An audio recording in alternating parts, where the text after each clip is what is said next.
Alright, so back in high school, I was part of a team that would do different physical activities such as obstacle courses, relay race, so on and so forth. And generally throughout my high school career, I would participate in all the competitions because I was the strongest female. I could do 60 push-ups, 60 sit-ups, I can do a flex arm hang for like a minute and 20 seconds. However, it was the last competition of the year, it was our most important one, and I wouldn't be able to participate because I have severe asthma that is potentially deadly, so my endurance wouldn't have really helped. So as we go on, I'm training the female team for the competition. So what I would do is I would just teach them how to do all the things, pretty much just that. I would help them, encourage them, say, okay guys, you can get this, just make sure you do this, make sure you guys strategize, so on and so forth.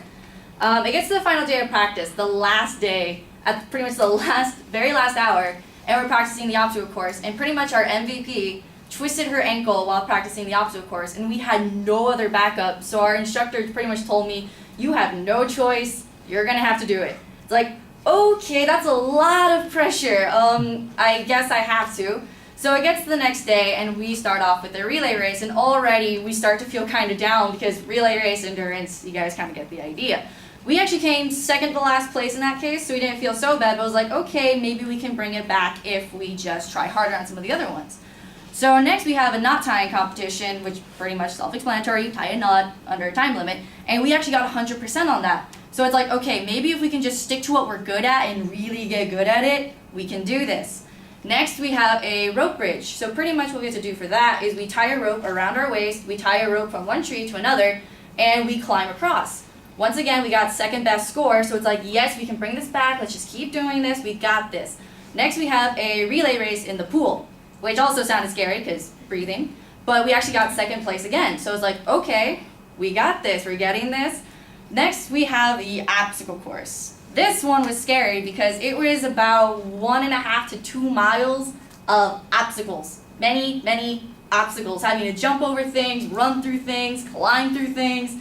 And we were just kind of nervous. So as the guy was going through each obstacle, explaining to us what they were, we as a team were just strategizing, okay, who can do this? Who's strong enough to do this? Who's fast enough to do this? Can I carry you? Yeah, I think I can carry you. Let's go ahead and do this. So finally he calls up our team. Are you ready? Yeah, I guess so. Let's just try as best we can. 3, 2, 1, go! And immediately we bolt for it. And the first obstacle is the obstacle that the girl twisted her ankle on.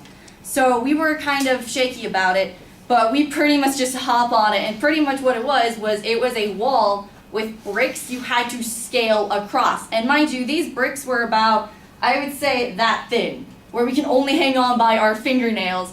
And it was also long reach, and we're all pretty short. So we're just trying our best to reach, and once we jump off, we're like helping each other like reach them. And then next after that, we jump off the wall, and we run into another wall, where in this case, we had to climb over it. And since I was the strongest female, I stayed kind of behind, and I would get on my knee and throw pretty much all of them up, and they would climb over. And then when it got to me, I jumped up, and they had to grab me and pull me over. And that wasn't so bad. The next obstacle was a tire flip, and this one I am good at. That's my thing, strength. So immediately I go for the biggest, heaviest tire I can because the other girls can't really do it. So immediately I'm picking it up and pushing it. And it gets to the point where I get to the end and the other girls are still kind of behind. So I run back, I'm helping them, and then we get to the end.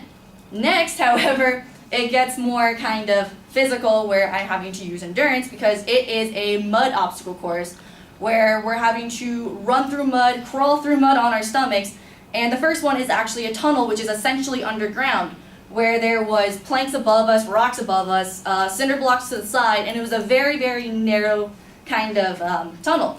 And so we're on our stomachs in the mud, water in our mouth, bugs on us, and we're freaking out, and just go, it's temporary, just ignore it.